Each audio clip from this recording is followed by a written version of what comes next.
چې ما وژنې ټولې تورې مقدس دي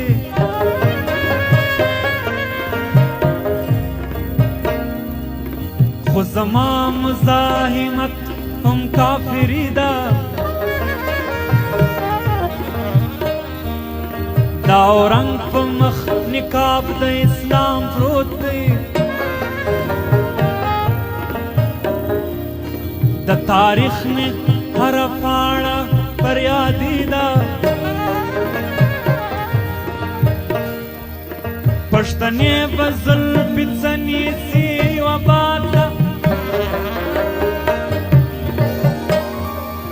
چې د مشکو په ځای بوی ترې د بارود سي